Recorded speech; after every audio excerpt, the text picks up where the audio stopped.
Welcome to the Smart Couple Show. Ask me anything.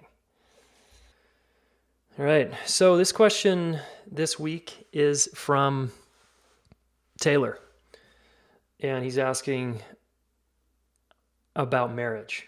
All right, some people, I think it's really common that people are pretty disenchanted with marriage and monogamy. It doesn't look that fun. It looks, a lot of people blow out. People just, all of a sudden you find out your friends are getting a divorce. It's like, what? I thought you guys were great. Marriage is hard and monogamy is hard. But people still seem to want to partner with someone.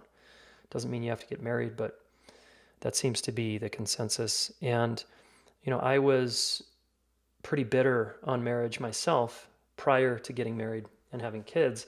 I didn't want either. And those of you who follow me know this about me, that I just thought marriage looked like a joke. Because I just didn't see it like, quote, making people happier. I was like, what? Plus, I was really defended. I was really emotionally guarded as a man. And so it made sense that I was anti-marriage, because it's like, lock in with someone else. I also saw it as just a complete impediment of my freedom. Right? So this question is from Taylor, and it's a good one, and I'm going to just riff on it for a minute. He's saying, I can imagine being with one person for 10 years, but at 50 years, I just wonder if people don't change so much that setting the goal of together forever isn't setting yourself up for a failure. What do you guys think? It's pretty valid, right? Any of you have those thoughts? Like, together forever could mean prison. It could mean that you're trapped with this person who now each year they like get more annoying. Forever? Wait, can I change my mind, honey? So I hear you, Taylor.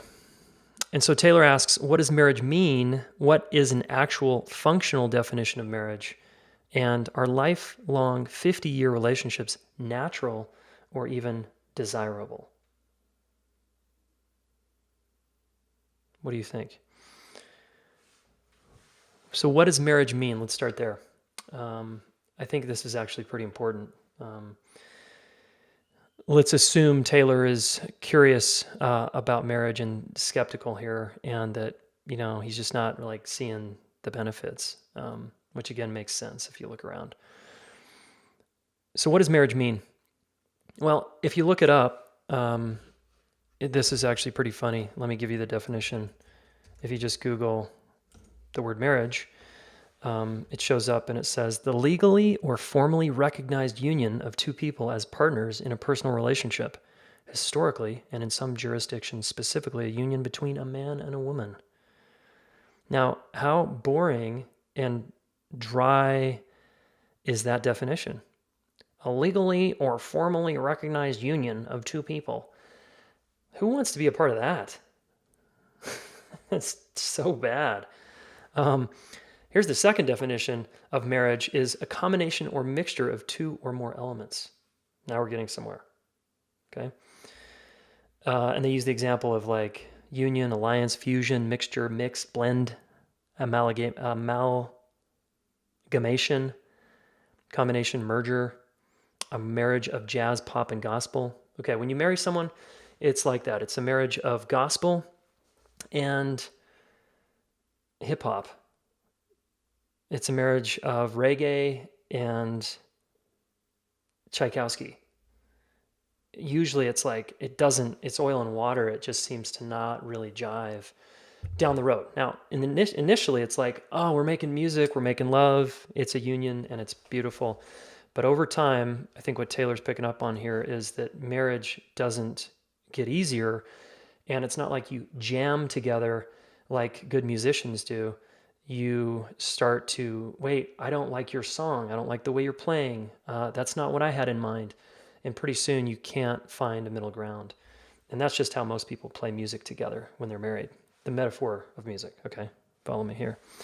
So to me, marriage doesn't mean that. The former thing that we defined, it means more the latter, that it's a coming together of two opposites who will be similar in the beginning and will eventually repel each other. And that's designed to get you to grow. Because you marry your disowned parts, and they are there to teach you how to love that out in front of you, which is your disowned parts. And therefore, if it's disowned, I haven't loved it yet. So it's also here to help me learn how to love these parts of myself that I haven't learned to love yet. So marriage to me is simply a personal growth path and vehicle to get you to wake up to who you are more and more. Now, that's with a great partner or a shitty one. You still can use it that way. However, if you find the right kind of person who's into growth and development and they are willing to work on their shit, not change for you to make you less irritable, but to continue to be more authentically who they are. If they're on board with that and you're both growing and you learn how to dance together in this beautiful mix, the two of you become much more powerful together than you were alone. And you can just simply accomplish more. It's really, really cool. So marriage rocks, in my opinion. It's single-handedly been the biggest transformational vehicle in my life. And fortunately, I have a respectful partner who loves me and cares about me, and I do the same for her. And we are here to light each other up and challenge the hell out of each other and get each other to grow up and be who we are. And we're here to raise kids together and be a family and just crush this life in a beautiful way. So marriage is the shit for me. Okay, just speaking about my experience. Now he's asking, what is an actual functional definition of marriage? Well, I sort of covered that. And are lifelong 50-year relationships natural or desirable? I have no idea. I don't have it that my wife and I will be together for 50 years. We might, if we continue to find ways to light each other up, challenge each other, and we love and embrace more of ourselves, which allows us to love and embrace more of each other.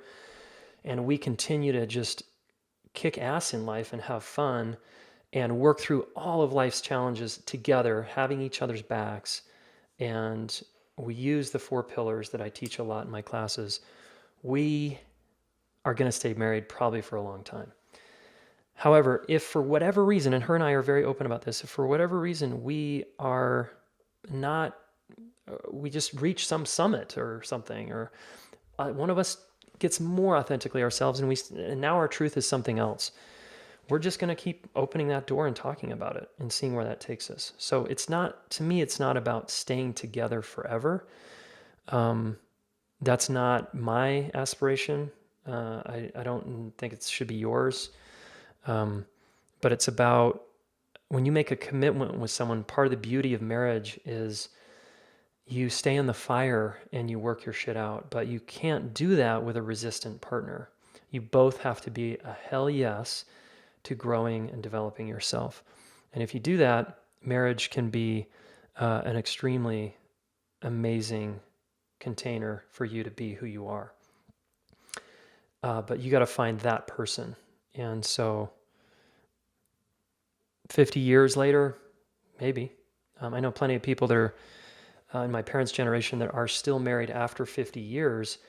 And, anyone can kind of stomach that and do that, but I don't know that those people are deeply fulfilled.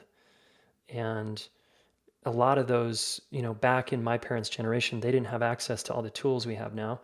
And so they stuffed it and compartmentalized, and they didn't talk about their things. Like you don't go there. And that has a place for that generation. Now, it's just, to me, not acceptable. It's like, wait a minute, we have the tools to basically work through anything together, and we have access to this. and you can listen to podcasts. You can do all of this for free if you really want to. My strong recommendation is you invest actual money and time into learning this stuff, because you're just going to get there sooner. But the free information out there, some of it is good, and you can get really far. Whereas our parents had to go to the library and read like 2 books on marriage, or 10 books or whatever they were offered, and their parents' generation had even less. So any stoic person can stay together for 50 years. I don't recommend that. I'm only going to do that if I'm fulfilled and my partner's fulfilled. We'll just keep going as long as we can. It's also beneficial, guys, if you have children. I definitely have a strong opinion about not staying in a dead marriage for the kids. Those people that just stay together for the kids because they're perceiving more pain than pleasure when you get a divorce and you quote, fuck up your kids because you got a divorce. I don't subscribe to that mentality. So you got to really ask yourself, what am I here for? Why am I getting married? And that's what I would challenge you back with, Taylor, is dig deep and say, why in the hell would you want to get married? And if your answer is along the lines of personal growth and development, you're going to have a great marriage, or more likely to have a great marriage. If you're doing it to be happy, that's a recipe for failure. Yeah, because it doesn't bring you happiness. It brings you a lot of fucking challenges. And not everybody likes that. But if you're a yes to being challenged and growing, marriage is an amazing vehicle. Okay? So ask yourself, guys, why would I want this? And again, if most people don't want to die alone, most people don't want to live alone, most people don't want to grow old alone, most people do want a partner, at least that I come in contact with. Perhaps that's because that's what I'm teaching. But there's plenty of fulfilled people that have multiple partners, or they live alone. But I'm guessing if I interviewed them and I got them and I really got in there, they might, and they were growing old, they might go, I want to be near people. I want to be close to people. It's just in our DNA to be close. We're pack animals. We're mammals. We like the herd. We like being close to people. It's actually a sense of our safety and our survival. Hinges on how connected we are. So it's just in us to be close. Okay, there you have it. Taylor, thanks for the question. It's a good one. We got to think about why get married. All right, so please think about that if you're considering it. And if you want to download some agreements on what this growth development oriented marriage could look like, you can go to jasongaddis.com/10A, 10, just the number 10, and then the letter A. And you can download a 1-page PDF with 10 agreements that you can paste on your fridge or your partner's forehead. That is a good template, okay, to consider agreeing upon a growth-oriented marriage. When I had my vows first with my wife, our vows were basically like, I'm going to help you wake up, you're going to help me wake up. It was very much like relationship is a spiritual path type of thing. We've since changed and updated our vows, but it was a great start, and the agreements are really kind of more specific in building off that. And we refer to those from time to time. Okay, thanks everybody. See you soon.